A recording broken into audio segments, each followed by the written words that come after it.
Hi everyone and welcome to another video. I'm Laurent Necker, and in this video I'm going to wrap up the books that I've read in the month of February. Some of these books I have talked about, or I am going to talk about in other videos, so I'll link those wherever, either in the cards and or in the description. So some are because they are part of my Invisible Cities project. So for the Invisible Cities for China, I have read The Last Quarter of the Moon by Chi Zijian, and I talk about this more in the video in which I talk about the Egypt and China reads, which is one of the videos I'll link upstairs in the cards. And this is about a 90-year-old Evenki woman, and we hear about her life in this northern part of China, and she and her tribe live a nomadic lifestyle, and it was very interesting to see what this nomadic lifestyle in the north of China meant for different types of characters. And the other book that I talked about in that same video is my pick for Egypt, and that was Palace Walk by Naguib Mahfouz, which is set in 1920 in Egypt, in Cairo, and we follow a family. It focuses more on the men. We've got a very strict patriarch who leads a different life than what he is asking his family to lead, and what that means for his sons who want to be a bit more free, his daughters who are at an age where they're going to get married, and his wife who practically never goes outside. I really like that one as well. It was slow going in the beginning, but at a moment things started accelerating, and I would like to at one point get to the other two books of the trilogy. I also read, so this is my Colombia pick for Invisible Cities, Love in Time of Cholera by Gabriel Garcia Marquez. As of now, I don't have a video up yet where I talk about Colombia and the other things I did, but it will be up at one point. So this follows three people. We have, what's his name, Florentino Ariza, who is in love with, what's her name, Fermina Daza. He falls in love when they are still young, and they have a short epistolary love affair. They don't actually talk, they send each other letters. But things don't really work out, and she ends up marrying this other man, Urbino something or another, a doctor. Urbino Daza, would that make sense? No, see, I'm not good with names. And in this book we kind of read about the story of this marriage, and also what Florentino goes throughout their lives. And at one point when they're 70, the doctor dies, and that is when Florentino kind of goes back to Fermina and be like, I still love you, and that happens at the end of the book, but well, it happens at the beginning of the book, and we kind of read about it at the end of the book. I don't think I liked this very much, and I think it's mostly because of the writing. This was translated into Dutch, and it was translated by Marolin Sabarte Belancortu, but from what I hear, Gabriel Garcia Marquez's writing is very good, and I didn't really get that from this book. But yeah, so that's Love in Time of Cholera. I also read, so that's not for Invisible Cities, but I did a separate review for this. So this is Les Sommoirs by Emile Zola, and it's a very well-known French classic that I had also partially read in school when I was 16, 17, and this is one of the volumes of the Rougon-Macquart series. I was a bit disappointed by this one because the writing was so hard to follow, because the language was somewhat older and it used local slang. But I did like the story of getting to know Gervaise, who is a washing lady in the 19th century in France, and she lives in Paris. She's quite poor, but in this book she tries to, the story of her trying to get away from being poor, trying to just lead her life and have enough to eat, and how alcohol and people around her diving into alcohol kind of ends up bringing her down. I'm really happy I read this, and I'm happy to get to other Rougon-Macquart books. My book club pick for this month for my real life book club, and it was Bel Canto by Ann Patchett. At the beginning I thought I was not liking it at all, but I ended up really loving it. It's about a hostage situation in an unnamed Latin American country, and the premise is that it's the birthday of a Japanese business owner, and because they want his company to do stuff in the country, they invite him, and they invite his favorite opera singer. And a lot of other business owners come to this concert, and also people from different ambassades. And during that concert, this group of guerrilla warriors had decided that they wanted to take the president of the country hostage, but because that man is not there, they end up kind of taking everybody hostage. And they do release the women and the sick and the people that worked during that event early on, but they remain with a group of about 50 people for a very long time. And that was very interesting because relationships start to develop between the people. At the beginning you don't know a lot of people, but they're kind of slowly but surely more people are told about in the story and get a role. And I really like the way you got to know the group slowly but surely in that way. And one of the central characters is Jen, who is the translator of this important Japanese businessman, and he becomes the translator for the whole group because the group is very multicultural. And I really liked that dimension, and the opera singer as well is the only woman that is a hostage still in the group. And at one point music also starts to play a role in the whole thing.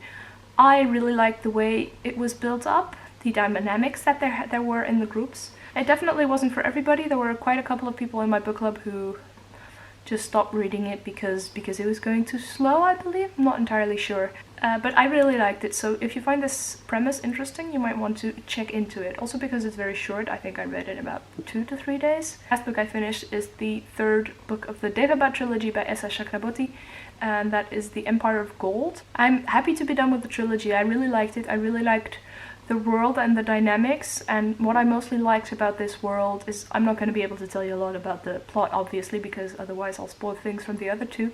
They have different tribes, and they're very aware of things that happened in the past. So certain tribes did terrible things in the past, now other tribe will be ruling, but they're also doing different bad things, and no tribe, no group is perfect.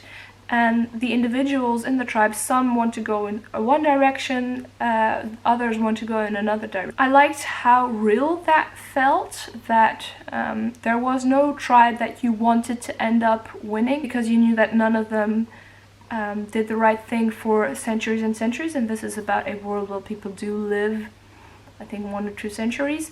So I really like that element of there not being one answer. I did think the ending was a little bit too picture perfect in the end for a book that to me was a lot about these roughed edges. I would have wanted the end also to have a little bit of roughed edges, and I liked, I thought the characters that you care for got what they wanted a little bit. I mean, yes, they suffer a lot, and the book is also about them suffering, and it's about a group that is discriminated against very much, and I thought that was interesting, but the end was just a little bit too perfect for me. Maybe. That's the one negative I have about this trilogy. Otherwise, I very much loved it. I also, just yesterday, finished reading the last volume of the C.S. Lewis, the Chronicles of Narnia. This is the last battle, and I'm finally going to be able to put together the video in which I talk about all the books.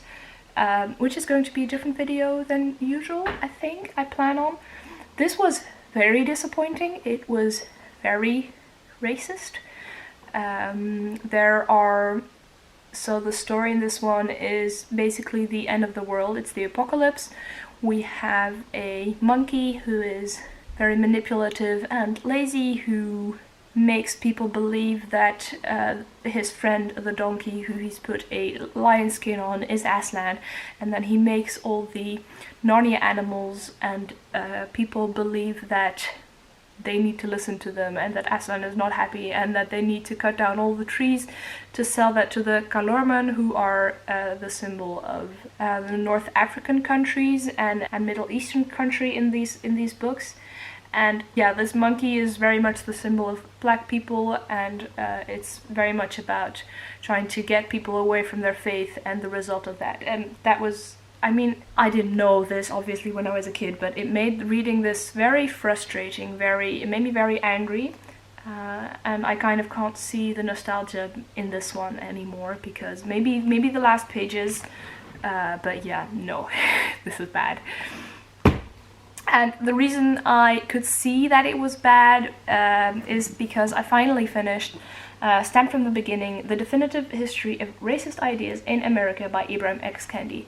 It is very big. I mean, the actual writing is only 510 pages, but they're very big pages, and there's a lot of information in here, so it took me 1.5 months to read. There is so much information in this. So what he did is he split it up into 5 parts, and 5 parts we kind of have focuses on one character that is very defining for that era. So we have Cotton Mather, we have Thomas Jefferson, William Lloyd Garrison, W.E.B. Du Bois, and Angela Davis. So he starts with how slavery became a thing when the colonizers arrived in the US. And so we've got this history of the US, but mostly focuses on first the slavery, and then all of the racist ideas that were behind it up until now, or at least up until 2010, I believe, or something like that. No, 2016, I believe, because in the epilogue he does say some stuff about the first Black Lives Matter movement, but this is still pre-Trump. At least he doesn't talk about that. A lot of information. I mean, all of these tabs are things I'm going to really have to dive into a second time. This is really one of those books that if you read it once, you learn a lot, but because there's so much information, I really would have to read it a second time and a third time to learn more about all of these constructs that are in our society and that make our society inherently racist. 2 main messages from this book are, in my eyes, so he argues that there are 3 groups, basically. We have the segregationist. Those are the people that argue basically that white people are inferior, are biologically inferior, are not worth our time. So that is what you could call standard racism, what a lot of people see as racism. And you have anti-racists who try to fight this. But there is also a group in the middle that he calls assimilationists. That's a complicated word I didn't have to say out loud before. Assimilationists. I said it correctly. So an assimilationist are people that kind of believe that black people are inferior due to the socioeconomic circumstances and due to the things that have been done to them. So they kind of argue that things need to be done to change, but there's still the argument in there that black people are inferior, but it's kind of despite themselves, it's because of things that have been done. And it took me a while it took me a few pages, but still I learned to see how that is also very problematic, because you still see a group as inferior, which is still a problem. And assimilationists often have the upper hand in discussions because anti-racists are often, just as segregationists put in you're the extreme, you're still very angry, you're trying to do too much, even though assimilationists, they were at a time also trying to fight against slavery and stuff like that, and for civil rights movements, but there was still a lot of stuff that they said that is still inherently very wrong. So that was very interesting to learn to see how things can be done with a good intent, but in the end still be wrong. And I mean, the worth of, is something okay because your intent is okay, or is something only okay when what you reach is also okay? Those kind of discussions are very interesting. And the second thing he also argues a lot, and is one of the main things from the book, and that I'm also taking away, is that racist ideas, racist ideologies, racist reasons to be racist policies are very much created. It's not, I used to believe that due to ignorance, due to hate, we act a certain way and racist policies become a thing. But all these racist policies and racist ideologies are very much invented and created, and as a result of that, people have a certain ignorance or have a certain hate, and then certain laws are enforced or we have a certain behavior. I'm not explaining it very well, and I think it's because I still can't really wrap my head around it. This book really showed me how much work there is to do to deconstruct all of those things that, because of society, because of the way our world is right now, that all the racist ideas that we have, and yeah, that only intent of not being racist and not believing all these things is just not enough, and there's a lot of work I need to do, and other people also probably need to do, to deconstruct all of these things that are in our heads, although they might not be in our hearts. I'd highly recommend this book. Yes, it's very big, but this is very important. Yeah, I don't know what I'm going to do exactly with it, because there are so many things that I need to dive in a second time and third time and reread and think about, and also I think talk about, because that was a good way to start understanding it more and deconstruct all of these ideas that I have. Yeah, I need to find a way how to deal with this one, because I'm definitely not done with it. When I look back at the month as a whole, I realized that I had way too many very big books to read. Palace Walk was 20 hours of audiobook. The Empire of Gold was 28 hours. Stamped from the Beginning was huge. L'Assommoir also took me a little bit more than a week. This one was also, I mean, this was one of the smaller ones, and even this one took me a week. So I think that in the next month I need to build in a few quite shorter books just to get a little bit more rhythm going. And I love that I'm tackling these big books, because I like that you spend more time with them. But I realized that I did a little bit too much of that this month, especially with a very long audiobook. Somehow 8 hours is a nice place to be, 10 hours, but having two that were 20 to 28 hours, that was a lot. That was a lot. But yeah, I'm glad I got these big books out of the way. I'm gonna stop rambling because I'm starting to ramble. I'll see you guys in another video. Thank you for watching. Bye. Ba-chum, ba-chum, chum.